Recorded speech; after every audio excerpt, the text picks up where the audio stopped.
Hi, I'm Nate Keane with Fort Collins Public Media, and I'm at the LOUDframe Film Festival talking with Katrina Pfannkuch, who's a producer and an artist who's worked on a couple of videos that are being shown here today. Mhm. The short film Disclosure and the music video I'll Give You Nothing by Last Call Yes. Romance. Both great videos, especially Disclosure, whoever was the production assistant on that. Yes. I worked on Disclosure.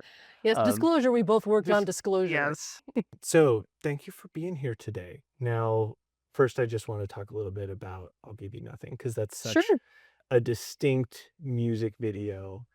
Were you on set while it was being made? Did you Yes. Mhm. I was actually in the process throughout when Ben was creating this Yeah. video, so I know the musicians, Emily and her husband. I've actually been on set for a couple of their different videos with Ben, so I do work with Ben Hess frequently. Mhm. That particular video, I was the worm wrangler, so if you remember, there was some Yes. worms in there. Quite a few worms in there. Yeah, I did a lot of behind the scenes photos as well. Okay. So when I'm on set, I try to do that because I feel like people are engaged in the process, and then there's really cool shots they miss. Mhm. So yeah, that was a lot of fun. It was Did shot in an Airbnb in Loveland. Yeah, I Mhm. and they just had that color kitchen tile, huh? That was already there. That was the awesome part. Yeah, Yeah. that was definitely the awesome part. Did you volunteer to be the worm wrangler? I did. Everyone seems really grossed out by the worms, Mhm. but I love animals and I've worked with a lot of wild animals, so worms, they're just part of the earth. That Yeah. was cool. Helped them out. Cool. They didn't really like the sugar shock so much, so Yeah. that's fortunate for Hard for them. poor worm. Yeah. All right. Well, what did you do on Disclosure? Tell me about that. I was also a PA. I mean, I think for the most part, helping to just chat with some of the actors when Mhm. you're in the background. Again, I took a lot of behind the scenes photos for that as Mhm. well. But really wanted to work with Jay because it was the first time that I had actually worked with Jay one on one.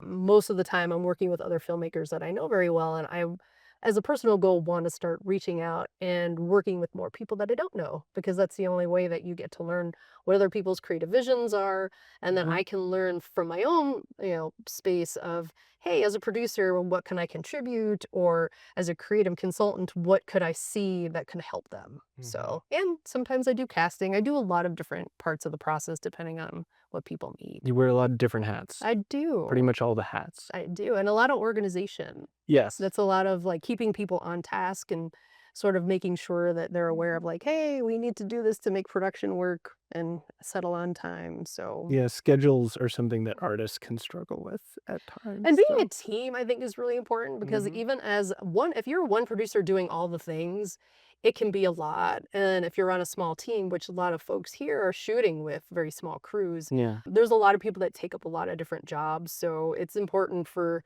everybody to understand, like, hey, it's not just me in a corner looking at what tasks there are to do. It's just kind of keeping the whole creative team and crew apprised of all of those Yeah. details too. How long have you been doing this? Let's see, 2018, I actually helped to co-found the HIF, the Horsetooth International Film Festival, and that's Mhm. when I got to start to know a lot of filmmakers. And once I was done with my tenure as communications director and co-founder, then I moved over to working with filmmakers. So one of the first films that I was an assistant director on was Welcome to Hollywood. And that was a lot of fun for me. And I was like, I really want to do this more because being on set is also an indescribable experience. But I think anyone that does this work loves to the part of being on set as chaotic as it is, right? Yeah. I love being on set until something goes wrong, and then I hate being on set. I wanna be anywhere else, especially if it's my fault. So, over this time, Mhm. the Northern Colorado film scene, Yes. how has it changed? What's different? Well, what I'll say, only because for me, the HIF Film Festival was really the beginning for me in terms Yeah. of gauging all of that. I do feel that the voices have been similar, but getting eyes on the things that everyone's doing is something that I think has ebbed and flowed. Right Okay. now, I do feel like there's a lot of conversation around, hey, with AI coming up, how can small filmmakers really get their voices heard? How can we get more music videos out there? All of these different elements. And so I think now more than ever, the shift has gone back to how do we work with other people to really create something that we all enjoy doing? Because at the end of the day, you have an end goal, right? Yeah. But the goal has to start with, do I like this person? do I want to collaborate and work with them? And I think right now, the teams, at least in the space in Northern Colorado, are really trying to focus on that. Do we like each other? Or do we collaborate well together?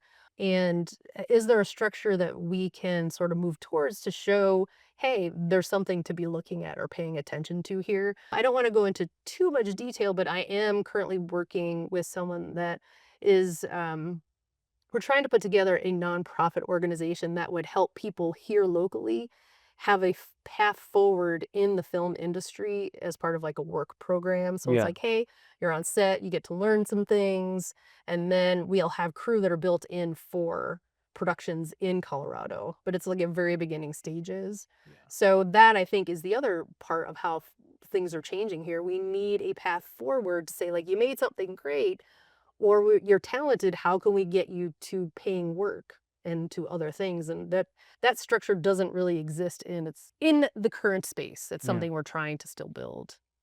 What is something that the Northern Colorado community could do to better support filmmakers here? That's a really good question. I mean, what comes to mind first is sort of what Ben Mosier and Doug Usher were saying. It's like go out and see things, right? I mean, you can go to a regular movie, and of course, we all want people to do that, but just really asking filmmakers like, how can I help you? Or if you know someone that's really interested in doing something creative, guide them to Fort Collins Public Media, give them resources. So things that are simple. I think a lot of times there's pockets of people that know things, but they're not really talking to each other, right? Because Northern Colorado is one space, but Colorado as a state is that, there's a bigger voice for all of us here.